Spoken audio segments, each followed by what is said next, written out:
नमस्कार मंडळी, कसे आहात सगळे। Welcome back to our channel. मी अश्विनी आणि स्वागत आहे तुमचं आमच्या व्हिडिओमध्ये, जिथे आमचं छोटंसं क्लाउड किचन आहे नालासोपारामध्ये आरंभ नावाचं। पण आज बनवत आहोत सांबार। सांबारसाठी मी भाज्या घेतल्या आहे, लाल भोपळा, बटाटा, गाजर, शेवगा आणि फोडणीसाठी कांदा टमाटा।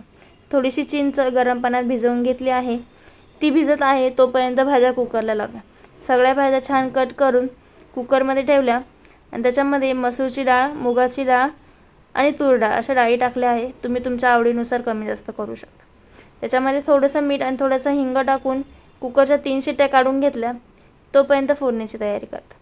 फोडणीच्या तयारीसाठी 2 चमचे तेल आणि 2 चमचे तूप टाकले। जिरं, मोहरी, हिंग, लाल मिरची असं सगळं फोडणी टाकून कांदा टमाटा परतून घ्यायचा।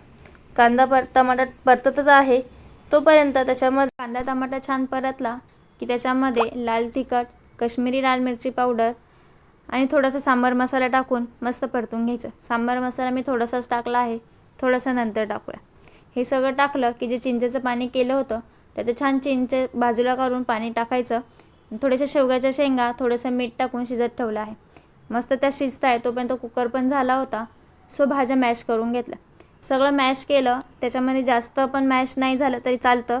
ते छान असं थोडंसं लागलं ना खाताना की मजा येते। मी तसंच मॅश केलं आहे आणि थोडंसं गरम पाणी बाजूला करायला ठेवलं होतं। शेंगा पण छान। आता त्याच्यामध्ये ॲड करूया आपण मॅश केलेली डाळ आणि भाज्यांचं सगळं पाणी छान ॲड केलं आहे। मी गरम पाणी जे केलं होतं तेच त्याच्यामध्ये वाढवले। गरम पाण्याने टेस्ट छान येते आणि तरी पण तशी राहते।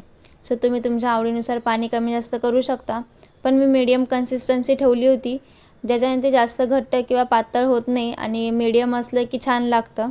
त्यात थोडासा गूळ, थोडासा सांबार मसाला आणि कोथिंबीर टाकली होती।